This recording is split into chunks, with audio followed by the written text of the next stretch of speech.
जय श्री सीताराम। हर हर महादेव। जय वीर बजरंगबली। उम्मीद है आप सब अच्छे होंगे, कुशल होंगे और श्री राघवेंद्र, श्री रामचंद्र जी और हनुमान जी और शिव जी से मैं प्रार्थना करूंगा कि आपके और आपके परिवार पे वे सदैव अपनी कृपा बरसाते रहे। पिछले कथा में हम लोग रामचरितमानस से सुना कि इंद्र का पुत्र जयंत जो प्रभु की बल का परीक्षण करने के लिए कौवे का रूप धर के माता सीता को पैर में चोंच मारता है, जिससे लहू निकलता है। ये देख के राम जी एक बाण चलाते हैं। पूरे ब्रह्मांड में कोई देवता, कोई भगवान उसकी सहायता नहीं करते। फिर नारद भगवान के समझाने के बाद वो श्री रामचंद्र के चरण में वापस आके गिर जाता है और क्षमा मांगता है, तो प्रभु उसको कैसे क्षमा करते हैं। फिर उस स्थान को छोड़ देते हैं और माता सीता जी सहित लक्ष्मण जी को लेके रामचंद्र जी अत्रि ऋषि जी के पास जाते हैं और वहां पर अत्रि ऋषि प्रणाम करते हैं, उनका आसन देते हैं और माता सीता अत्रि मुनि के जो पत्नी है सती अनसुईया, उनके पास जाती है माता। तो कथा हम लोग यहां से शुरू करेंगे आज। अनसुईया के पद गहि सीता, मिली बहोरी सुशील बिनीता। ऋषि पत्नी मन सुखो अधिकाई, आशीष देई निकट बैठाई। जब जाते हैं तो फिर परम शीलवर्ती और विनम्र श्री सीता जी अत्रि जी की पत्नी अनुसुईया जी के चरण पकड़कर उनसे वहां पे मिलती है। ऋषि पत्नी के मन में बड़ा सुख हुआ, उन्होंने आशीष देकर सीता जी को पास बैठा लिया। मैंने पिछले कथा में कहा था कि आज की कथा एक स्त्री के लिए ये कथा बहुत आवश्यक है कि एक स्त्री जरूर सुने। अगर आपके परिवार में माई, बहन, भौजाई या जो कोई भी है, फुआ हो, बुआ हो, दादी हो, इन सबको ये कथा आज जरूर सुनाइएगा। अनुसुईया जी सीता जी के पास बैठा लेती है। दिव्य बसन भूषण पहिराए, जे नित नूतन अमल सुहाए। कर ऋषि बधु सरस मृदुबानी, नारी धर्म कुछ ब्याज बखानी।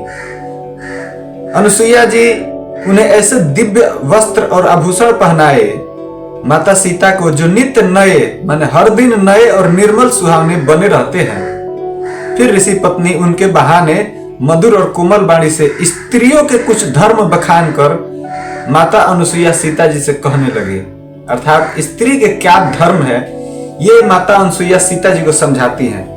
अब क्या धर्म है ये आज हम लोग सीखेंगे। पहला धर्म, मातृ पिता भ्राता हितकारी, मित प्रद सब सुनु राजकुमारी। अमित दानी भरता बदेही, अधम सुनारी जो सेव न तेही।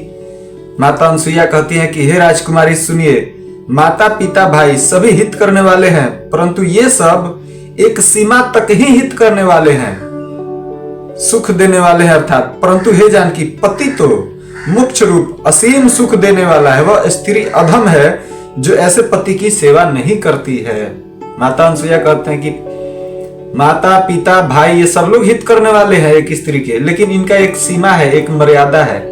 वो मर्यादा पार करके ये हित नहीं कर सकते हैं। लेकिन पति ऐसा है जो अनंत हितकारी है, और ऐसे पति की अगर पत्नी कोई सेवा नहीं करती है तो वो अधम है, अर्थात वो पापी है, नीच है। आप जो कह सकते हैं उन शब्दों से कह दीजिए, वो अधम है जो ऐसे पति की सेवा नहीं करती हो।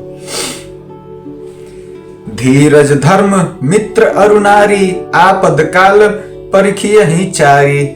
वृद्ध रोग बस जड़ धन ही ना, अंध बधिर क्रोधी अति दीना। अब आगे माता कहती है कि धैर्य, धर्म, मित्र और स्त्री, इन चारों की विपत्ति के समय ही परीक्षा होती है।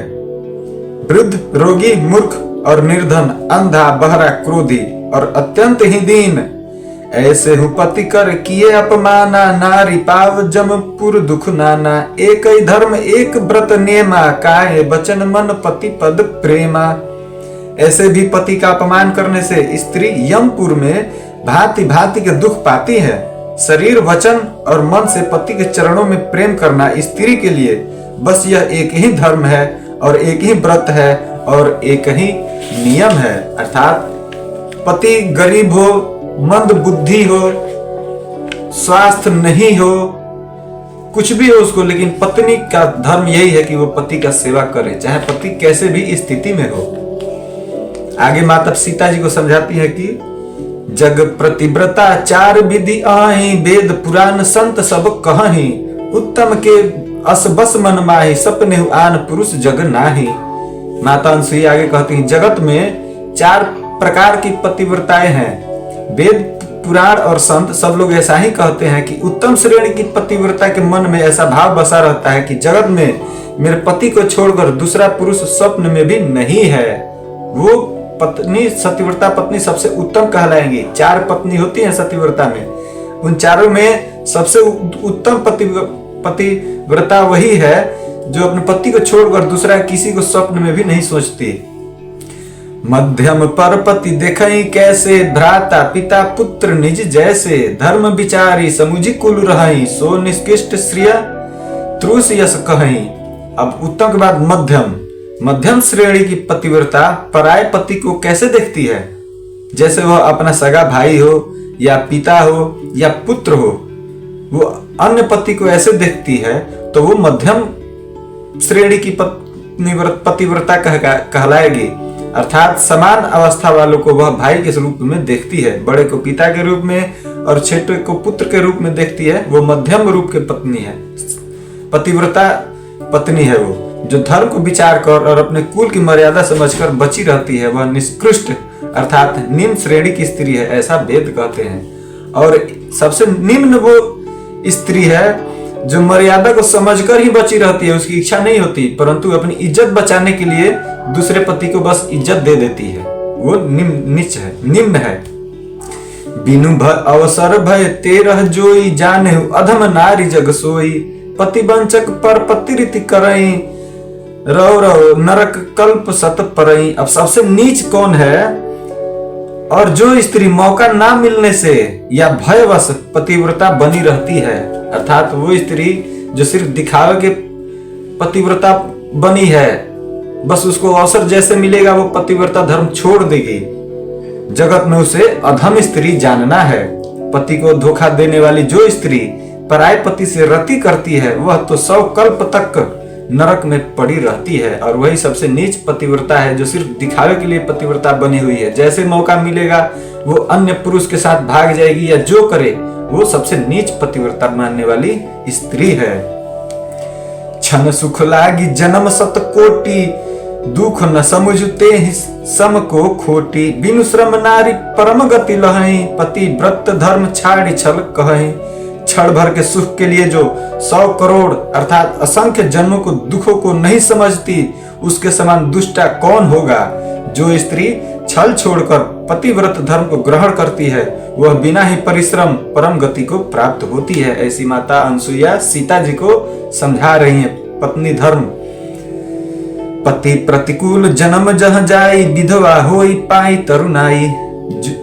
किंतु जो पति के प्रतिकूल चलती है, वह जहां भी जाकर जन्म लेगी, वही जवानी पाकर भरी जवानी में वो विधवा हो जाती है। अर्थात जो नीच स्त्री होती है, वो मरने के बाद अगले जन्म में भी जैसे ही जवानी होगा, उसका विवाह होगा, वो विधवा हो जाएगी। ऐसी माता अनसुईया कहती है। सहज अपावन नारी पति, सेवत शुभ गति लहई, जासु ग्रावत श्रुति चारि, अजहू तुलसी का हरि ही प्रिय। स्त्री जन्म से ही अपवित्र है, किंतु पति की सेवा करके वह अनायास ही शुभ गति प्राप्त कर लेती है।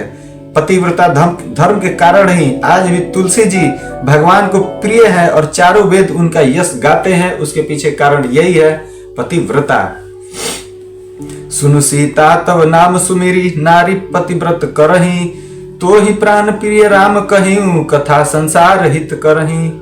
हे सीता सुनो, तुम्हारा तो नाम ही ले लेकर स्त्रियां पतिव्रता धर्म का पालन करेंगी। तुम्हें तो बस श्री रामचंद्र जी के प्राणों के समान प्रिय हैं। यह पतिव्रता धर्म की कथा तो मैंने संसार के हित के लिए कही है। माता अनसुईया कहती है कि यह पतिव्रता का धर्म तो मैंने संसार के हित के लिए कहा है, अर्थात आपके और मेरे हित के लिए। सुनी जान की परम सुख पावा, सादर तासु चरण सिरुनावा, तब मुनि सन कह कृपा निधाना, आयसु हो जान जाऊं बन आना। जानकी जी ने सुनकर परम सुख पाया और आदर पूर्वक उनके चरणों में सिर नवाया। तब कृपा के खान श्री रामचंद्र जी ने मुनि से कहा, आज्ञा हो तो अब दूसरे वन में प्रभु जाऊं। अत्रि मुनि से राम जी कहते हैं, मुझ पर निरंतर कृपा करते रहिएगा प्रभु, और अपना सेवक जानकर स्नेह नहीं छोड़िएगा। धर्म धुरंधर प्रभु श्री रामचंद्र जी के वचन सुनकर ज्ञानी मुनि प्रेम पूर्वक बोले आगे, ब्रह्मा शिव और सनकादि सभी परमार्थवादी तत्ववेता जिनकी कृपा चाहते हैं, हे राम जी आप वही निष्काम पुरुषों के भी प्रिय और दीनों के बंधु भगवान हैं, जो इस प्रकार कोमल वचन बोल रहे हैं। अब मैंने लक्ष्मी जी की चतुराई समझ गई, जिन्होंने सब देवताओं को छोड़कर आप ही को भजा है, जिसके समान सब बातों में अत्यंत बड़ा और कोई नहीं है, उसका शील भला ऐसा क्यों नहीं होगा। मैं किस प्रकार कहूं कि हे स्वामी अब आप जाइए, हे नाथ आप अंतर्यामी है, आप ही कहिए। ऐसा कहकर धीर मुनि प्रभु को देखने लगे। मुनि के नेत्रों से प्रेमांसुओं का जल बह रहा था और शरीर पुलकित है। जब श्री रामचंद्र जी अत्रि मुनि से कहते हैं कि आप आज्ञा दीजिए मैं दूसरे वन में जाकर रहूं, तो प्रभु कहते हैं मेरी हिम्मत है, मैं कैसे आपको कह सकता हूं कि आप मेरे आंखों के सामने से चले जाइए। ये बोल के ऋषि रोते हैं। तब आगे देखिए, तन पुलक निर्भर प्रेम पुरन नयन मुख पंकज दिए, मन ज्ञान गुण गोतित प्रभु में दीख जप तप का किए, जप जोग धर्म समूह ते नर भगति अनुपम पावही, रघुबीर चरित पुनित निस दिन दास तुलसी गावही। मुनि अत्यंत प्रेम से पूर्ण है, उनका शरीर पुलकित हो रहा है और नेत्रों से श्री रामचंद्र जी के मुख कमल में लगाए हुए हैं और मन में विचार कर रहे हैं कि मैंने ऐसे कौन से जप तप किए थे जिसके कारण मन ज्ञान गुण और इंद्रियों से परे प्रभु के दर्शन आज पा लिए। जप योग और धर्म समूह से मनुष्य अनुपम भक्ति को पाता है। श्री रघुवीर के पवित्र चरित्र को तुलसीदास जी रात दिन भी गाते हैं। श्री रामचंद्र जी का सुंदर यश कलियुग के पापों का नाश करने वाला, मन को दमन करने वाला और सुख का मूल है। जो लोग इसे आदर पूर्वक सुनते हैं उन पर श्री रामचंद्र जी सदा प्रसन्न रहते हैं।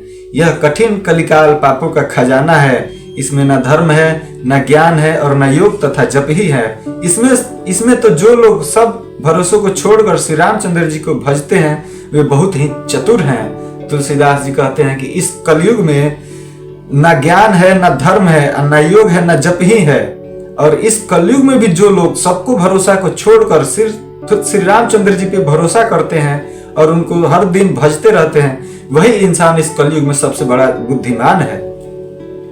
मुनि के चरण कमलों में सिर नवाकर देवता, मनुष्य और मुनियों के स्वामी श्री रामचंद्र जी वन को आगे चल दिए। आज इस कथा को यहीं पे रोकते हैं। छोटी कथा है। इस कथा का मेन उद्देश्य श्री रामचरितमानस से यही समझाना था कि पत्नी का धर्म क्या होता है। और ये धर्म कोई आम पत्नी नहीं सिखा रही है, ये अत्रि मुनि की पत्नी अनुसुईया माता सिखा रही हैं सीता जी को। और लास्ट में माता ये भी कहती हैं कि सीता तुम्हारा तो नाम लेने से ही कितने स्त्रियों का पतिव्रता बना रहेगा। मैंने ये सिर्फ पत्नी धर्म इसलिए सिखाया कि संसार में लोग इसको समझ सकें। ये हमारे और आपके लिए था, हमारे परिवार के लिए, आपके परिवार के लिए था कि पत्नी धर्म क्या होना चाहिए। इस कथा में आगे आप पढ़िए, बहुत जगह मिलेगा कि एक पति का भी धर्म क्या होता है। ये कर्म से ही आप जान जाइएगा। आज माता अनुसुईया ने सीता जी को कैसे समझाया, ये मेरा उद्देश्य था, इसलिए ये छोटा सा कथा रहेगा।